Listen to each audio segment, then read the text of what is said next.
চট্টগ্রাম বন্ধ কলেজের দ্বিতীয় বর্ষের প্রিয় শিক্ষার্থীরা, আশা করি তোমরা ভালো আছো, সুস্থ আছো। চট্টগ্রাম বন্দর কলেজের অনলাইন ক্লাস থেকে তোমাদেরকে স্বাগত জানাচ্ছি। আমরা সংক্ষিপ্ত সিলেবাসের উপর ভিত্তি করে রিভিউ ক্লাস করছি। এই রিভিউ ক্লাসে আমরা গাণিতিক সমস্যার সমাধান করছিলাম, তোমরা সবাই জানো। এরই মধ্যে Boyle, Charles, Avogadro, that means PV is equal to nRT সূত্র নিয়ে আমরা কাজ করেছিলাম।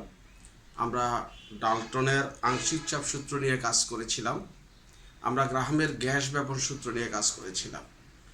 আমি আশা করছি তোমরা যারা বাসায় এই ক্লাসগুলি আগেও একবার করেছ, এখন আবার করেছ, তারা অবশ্যই এখান থেকে যদি প্রশ্ন করি প্রশ্নের উত্তর করতে পারবে। আমরা এরপরে গাণিতিক সমস্যা নিয়ে আলোচনা করতে যাচ্ছি। আজকে আমাদের PV is equal to nRT সূত্র হচ্ছে আদর্শ গ্যাসের অবস্থা সমীকরণ, কিন্তু PV is equal two 1/3 mn²। এটি হচ্ছে গ্যাসের গতীয় সমীকরণ। তার মানে আদর্শ গ্যাসের আমরা দুই জাতীয় সমীকরণ পাচ্ছি, একটা অবস্থা সমীকরণ, আরেকটি গতীয় সমীকরণ। একটা অবস্থা সমীকরণ, আরেকটা হচ্ছে গতীয় সমীকরণ। সেই গতীয় সমীকরণ থেকে আমরা আজকে আরও দুটি সমীকরণ পাবো। সেই দুটি সমীকরণের উপর ভিত্তি করে আমরা গাণিতিক সমস্যার সমাধান করব। তো চলো আমরা শুরু করি। যে তোমরা সবাই একটু বোর্ডের দিকে তাকাও। আমাদের মূল সমীকরণ হচ্ছে PV is equal two 1/3 mn²। PV is equal two 1/3 mn²।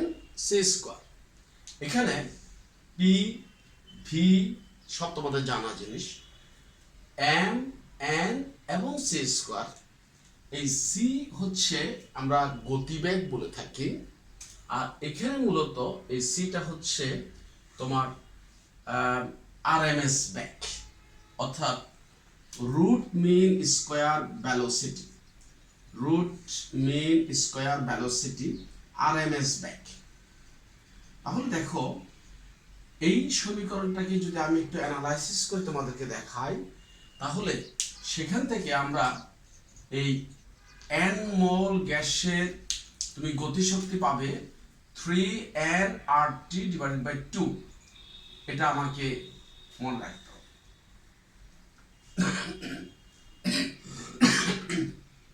এটা হচ্ছে n মোল গ্যাসের গতিশক্তি। এখন n এর পরিবর্তে যদি আমরা 1 মোল লিখে থাকি, তাহলে n সমান 1 হয়ে যাবে, সিম্পল। সো এখানে nটা থাকবে না, 3RT/2।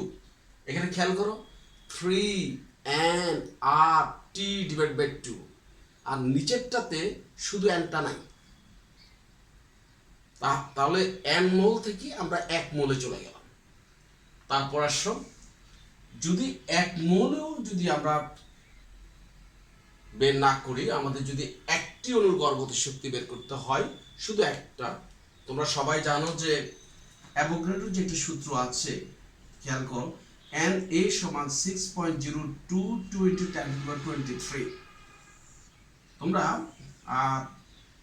এই মানটা নিয়ে একটু কনফিউশন আছে। দেখবে তোমরা স্কুলে পড়ে আসছো 6.023, আমরা এখানে 6.02, তারপর অবশ্য 2 দিয়েছি, 6.022 × 10⁻23। যাই হোক, এটা নিয়ে কোনো অসুবিধা হবে না। যারা 6.02 পর্যন্ত লিখতে পারবে তাদের শুদ্ধ হবে। একটি অণু যখন চলে আসবে, তার মানে 1 মোল মানে এতটি অণু। অ্যাভোগাড্রোর সংখ্যা হচ্ছে 6.022 × 10⁻23। তাহলে তুমি এটা দিয়ে যদি ভাগ করে দাও, দ্যাট মিন্স একটাতে চলে যাচ্ছে। মানটা হচ্ছে 1 মোল মানে হচ্ছে এতটি। তো এতটির শক্তি যদি এত হয়, একটা শক্তি এটা দিয়ে ভাগ হবে। এখন এটা দিয়ে যে ভাগ হবে, আমরা এটাকে N A number of Avogadro দ্বারা আমরা ভাগ করলাম। তাহলে নাম্বার অফ অ্যাভোগাড্রো দ্বারা যদি ভাগ করি, তাহলে এখানে এন এ আমরা পেয়ে গেলাম। এখন এই যে সূত্রগুলি তোমাদেরকে বললাম, এরপর আসো যে আরএমএস ব্যাক, যেটা থেকে আমরা একটু বেশি প্রবলেম সলভ করতে হবে, যেখান থেকে পরীক্ষা একটু বেশি আসে। তাহলে আরএমএস ব্যাক হচ্ছে, দেখো, √3RT/m। এ আর সার্বজনীন গ্যাস ধ্রুবক, ইউনিভার্সাল গ্যাস কনস্ট্যান্ট, টি তাপমাত্রা, এম আণবিক ভর। এই সবগুলি বিষয় তোমাদের আগে একবার পড়ানো হয়েছে, তোমরা পড়েছ। এখন আমরা রিভিউ ক্লাস করাচ্ছি। সুতরাং আমি আশা করছি তোমরা বাসায় বসে যখন পড়বে তখন না পারার কোনো বিষয় নেই। তো আমরা শুরু করি। আমরা এইসব সূত্রের উপর ভিত্তি করে দু একটা প্রবলেম সলভ করি। তোমরা বাসায় যতটুকু সম্ভব বেশি বেশি করে প্রবলেম সলভ করবে। আমি গাণিতিক প্রশ্ন এখানে দেখো, গাণিতিক সমস্যা একটা নাম্বার দিয়েছি। প্রশ্নটা হলো 27 ডিগ্রি সেলসিয়াস তাপমাত্রা কত? 27। 16 গ্রাম অক্সিজেনের পরিমাণ কত দিলাম? 16 গ্রাম। গ্যাসের গতিশক্তি গণনা করো। তাহলে এই যে এখানে এসে আমরা এই সূত্রটা অ্যাপ্লাই করতে হবে। আমি আবারও বলছি, এটা লিখেছি, এই সূত্রটি আমরা আমাদের গাণিতিক সমস্যা ইন্টারমিডিয়েট লেভেলে নাই। এই যে কয়টা সূত্র আমরা পেলাম, এই সূত্রটা মূলত এখান থেকে এসেছে। এবং মজার বিষয় কি জানো, যে এখানে একটা এমসিকিউ হয়। ধরো আমি তোমাকে যদি এমনভাবে প্রশ্ন করি, আরএমএস ব্যাক যে এই সূত্রটি কোন সূত্র থেকে, নিচের কোন সূত্র থেকে এসেছে, তখন তোমাকে এটা মনে রাখতে হবে। সো তাহলে 27 ডিগ্রি সেলসিয়াস তাপমাত্রায় 16 গ্রাম অক্সিজেন গ্যাসের গতিশক্তি গণনা কর। তো এখন এটার জন্য তুমি এই সূত্রটা লিখবে। আমরা 1 নাম্বার তুমি লিখবে যে আমরা জানি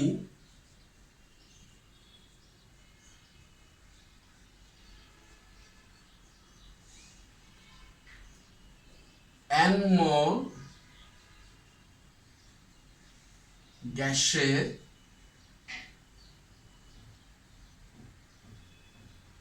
গতিশক্তি সমান 3nRT/2।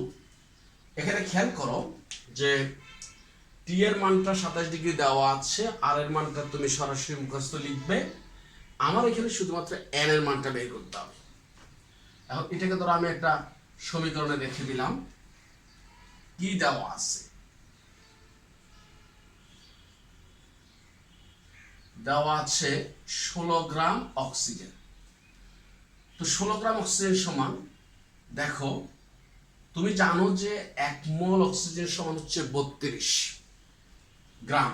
তাহলে এই 16কে 32 দিয়ে তুমি যখন ভাগ করবে, তখন 16/32 এত মোল অক্সিজেন হবে। সুতরাং 0.5 মোল অক্সিজেন। সুতরাং n সমান 0.5 মোল। তারপর আসো টি সমান হচ্ছে 27 ডিগ্রি সেলসিয়াস, দ্যাট মিনস 27 যোগ 273 300 ক্যালভিন। 27 যোগ 273, সেই যোগটা তুমি না দেখালেও চলবে। 27-এর সাথে 273 যোগ করলে 300, এটা আমরা যে কেউ সহজে বুঝবো। তারপর আসো আর এর মান। আর এর এসআই একক তোমাদেরকে লিটার বায়ুমণ্ডলীয় চাপ এককে এবং এসআই এককে ভালো করে পড়তে বলেছিলাম। তাহলে আর এর মান 8.314 joule mole inverse 1 kelvin inverse পাই। এখন 1 নং সমীকরণ থেকে যদি আমরা পাই, 1 নং সমীকরণে মান বসাও।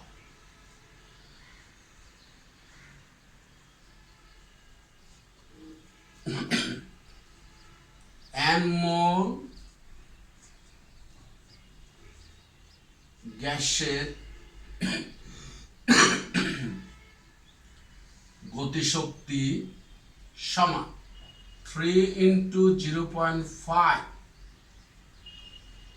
Into 8.314 into 300 divided by 2।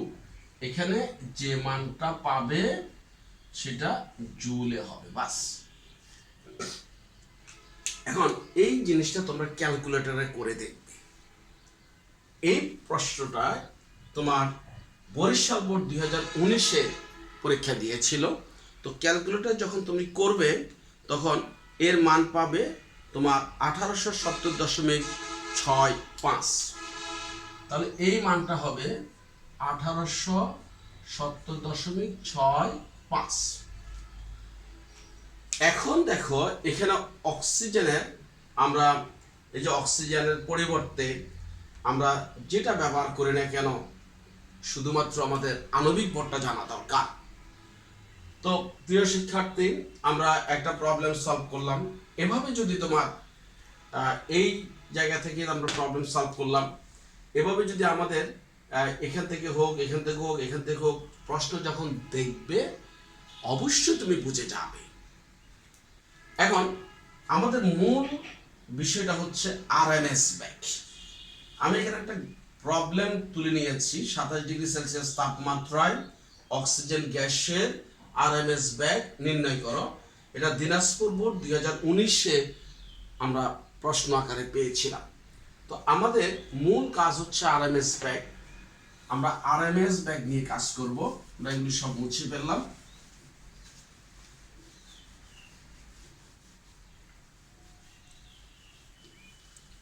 আমাদের কাজ হচ্ছে আরএমএস ব্যাগ √3RT/m। 1 নম্বর প্রবলেম দেখো, 27°C তাপমাত্রায়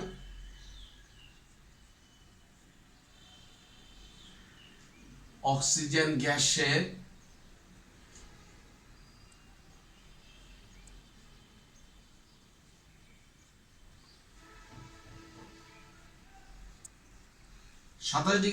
তাপমাত্রায় অক্সিজেন গ্যাসের আরএমএস ব্যাগ নির্ণয় করো। এখানে খেয়াল করো, 27 অক্সিজেন আরএমএস ব্যাগ। তাহলে টি দেওয়া আছে 27, গ্যাসটা হচ্ছে অক্সিজেন, আণবিক ভর এখান থেকে আমরা বের করব, আর আর এর মানটা আমরা মুখস্থ লিখব। এক্ষেত্রে অবশ্য একটা বিষয় যে তোমরা আরএমএস ব্যাগের আর এর মানটা, এখানে যে সার্বজনীন গ্যাস ধ্রুবক আর আছে, সেই আর এর মানটা অবশ্যই এসআই এককে ব্যবহার করবে। কোন এককে? এসআই এককে। আমি আবার বলছি, কোন এককে? এসআই এককে। কত? 8.314 joule per mole per kelvin. তো আমরা সূত্রটা লিখি, এই যে এটা সূত্র। তাহলে আরএমএস ব্যাগ সমান √3RT/m। দেখো এখানে আমরা কি পাচ্ছি? টি সমান হচ্ছে 27°C, দ্যাট মিন্স 300 কেলভিন। 27 যোগ 273, আবারও বলছি 300 কেলভিন। তারপর এম হচ্ছে, যেহেতু অক্সিজেন তোমরা জানো যে আণবিক ভর 32, কিন্তু মনে রাখতে হবে আণবিক ভরের একক নাই, আমরা এর আগের একটা ক্লাসও বলেছিলাম। কিন্তু যদি আর এবং এম এভাবে থাকে যেখানে আর থাকবে, সূত্রের মধ্যে আর থাকবে, এম থাকবে, তখন এককের সমাধানের জন্য আমাকে এত গ্রাম কতটুকুর জন্য, 1 মোলের জন্য, এটা লিখতে হবে। এখন এই গ্রাম পার মোল, গ্রামটা হচ্ছে সিজিএস একক, কিন্তু আমরা ব্যবহার করব এসআই একক। তাহলে এটাকে 32 গুণ 10⁻³ কিলোগ্রাম মোল ইনভার্স 1। আমি 1000 দিয়ে ভাগ করলাম, গ্রাম কিলোগ্রাম হয়ে গেল। 1000 দিয়ে ভাগ করলাম, গ্রাম কিলোগ্রাম হয়ে গেল পার মোল। এবং আর এর মান 8.314 joule per mole per Calvin. এখন খেয়াল করো, 3 × 8.314 joule per mole per kelvin into 300 kelvin divided by 32 × 10⁻³ kg mole inverse 1। আমি একক সহ লিখেছি কেন? আমরা জানি যে ব্যাগের একক হচ্ছে মিটার পার সেকেন্ড। এখান থেকে কিভাবে মিটার পার সেকেন্ড আসে সেটা আমরা শিখব। তুমি এই কাজটাকে তুমি ক্যালকুলেটর নিয়ে একটা মান অবশ্যই পাবে, একটা মান অবশ্যই পাবে। এখানে একটা মান পেয়ে গেছো, আমি ধরে নিলাম তুমি পেয়ে গেছো, ঠিক আছে? তোমরা করে দেখো। কিন্তু লাস্টে এখানে এই যে মিটার পার সেকেন্ড, এই মিটার পার সেকেন্ডটা কিভাবে আসলো, হ্যাঁ আমি সেটা তোমাদেরকে এখন দেখাবো। আমরা প্রবলেমটা সলভ করে ফেললাম, আমাদের কোনো অসুবিধা আশা করি নাই। এটা সিম্পল তবে ইম্পর্টেন্ট, সিম্পল, ভেরি সিম্পল, কিন্তু খুবই গুরুত্বপূর্ণ প্রশ্ন। আমি আবারও বলছি, আর এই যে 8.314 joule per mole per Calvin, তারপর আসো এম 32 গ্রাম পার মোল, 32 × 10⁻³ কিলোগ্রাম পার মোল, আর টি এই যে দেখো তোমার 300 ক্যালভিন আসলো। কিন্তু আমাদের এখানে মূল বিষয় যেটা, যে এককটা নিয়ে, সে এককটা আমি তোমাদেরকে একটু দেখাতে চাই। একক না বসালে কি হতো, আমরা বসালাম কিভাবে আমরা মিটার পার সেকেন্ড পেলাম। তো তোমরা একটু খেয়াল করো, মনে করো আমি মানগুলি বসাচ্ছি না, আমি শুধু একক বসাচ্ছি, joule per mole per Calvin into Calvin. খেয়াল করো, joule per mole per Calvin into Calvin. আর এখানে কেন এটা নিলাম সেটাই আমাদের গুরুত্বপূর্ণ। কেন আপনি গ্রাম ইউনিট থেকে কেন আপনি কিলোগ্রামে যাবেন, কেন আপনি সিজিএস থেকে কেন আপনি এমকেএস এ যাবেন, অর্থাৎ এসআই এককে যাবেন। তাহলে এখানে আমরা কি পেলাম দেখো, এবার তোমরাই কাটাকাটি করতে পারবে। আমি যদি এই মোল ইনভার্স 1 এবং মোল ইনভার্স 1 ক্যান্সেল করে দিই, তাহলে চলে গেল। এই যে ক্যালভিন এবং ক্যালভিন ক্যান্সেলড হয়ে গেল। যদি ক্যান্সেলড হয়ে যায়, নিশ্চয়ই এর পরের ধাপে আমরা জুল আর কেজি, আরগুলি কাটাকাটি হয়ে গেল। এই জুল সমান তোমরা জানো যে নিউটন ইন্টু মিটার, তার মানে এরপরে কেজি। আবার নিউটন সমান কেজি মিটার, দেখো second inverse 1 into metre divided by kg. তাহলে কেজি কেজি এই কাটাকাটি করলাম, এখানে metre metre metre square, second inverse 2, so এখান থেকে আমরা মিটার পার সেকেন্ড পাবো। এখন একটু খেয়াল করো, যদি আমি ইউনিটটাকে, আণবিক ভরের ইউনিটটাকে এইভাবে যদি না সাজাতাম, তাহলে তোমার রেজাল্টও আসবে না, এককও মিলবে না। সুতরাং যে সকল শিক্ষার্থীরা এখন থেকে ভাবছ আমি একটা বাংলাদেশের পাবলিক বিশ্ববিদ্যালয়ে পড়াশোনা করব, আমি একটা বিশ্ববিদ্যালয়ের স্টুডেন্ট হব, পাবলিক বিশ্ববিদ্যালয়ের স্টুডেন্ট,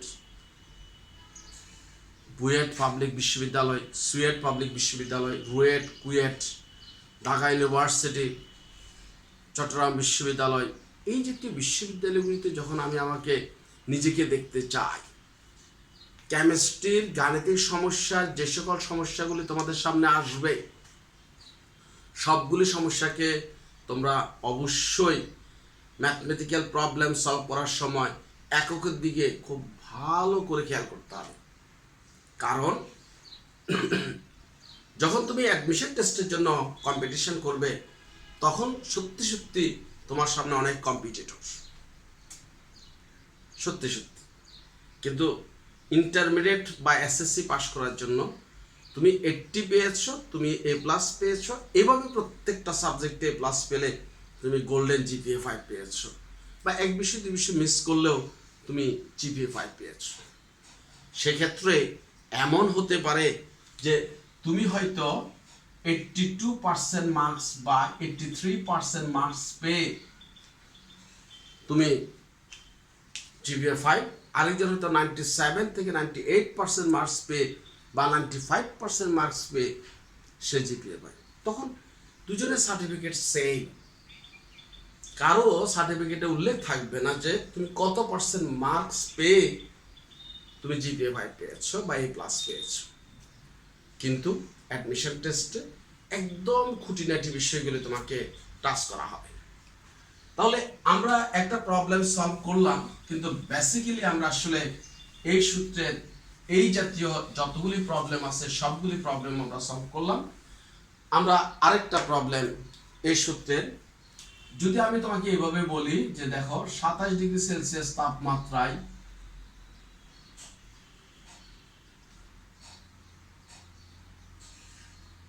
একটি গ্যাসের ঘনত্ব 1.75 গ্রাম পার লিটার,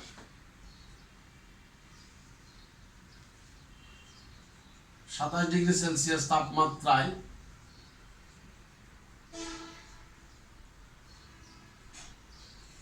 ওই গ্যাসের RMS ব্যাগ নির্ণয় করো। এখানে যদি তোমরা একটু খেয়াল করো, আমি বলেছি যে একটি গ্যাস, যদি অক্সিজেন বলতাম আণবিক ভর 32 গ্রাম পার মোল, কার্বন ডাইঅক্সাইড বলতাম 44, ঠিক এভাবে অ্যামোনিয়া বলতাম 17 গ্রাম পার মোল, যতগুলি মিথেন বলতাম, মিথেন কার্বন 12, অক্সিজেন 4টা 16, তাহলে অর্থাৎ 12 যোগ 4 16 হয়ে গেছে। কিন্তু খেয়াল করো যে এখানে গ্যাস কোনটা বলা হয়নি, কিন্তু ঘনত্ব দেওয়া আছে, আমাদের সূত্রে আবার ঘনত্বের নিয়ম নেই। তো এটা বের করার জন্য আমাদেরকে যেটা করতে হবে সেটা হলো, দেখো একটি গ্যাসের ঘনত্ব এখানে 27 না দিয়ে আমরা 25 ডিগ্রি সেলসিয়াস দিই। দেখো আমরা বলবো যে দেওয়া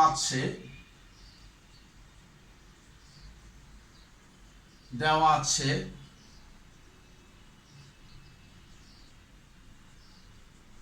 গ্যাসটির ঘনত্ব 1.75 গ্রাম পার লিটার, এটা হচ্ছে 1 লিটারের জন্য। কিন্তু তোমার 25 ডিগ্রি সেলসিয়াস তাপমাত্রায় যে কোনো গ্যাসের 24.789 লিটার, তাহলে 1 লিটারের জন্য যদি ভরটা এত হয়, এত লিটারের জন্য ভরটা কত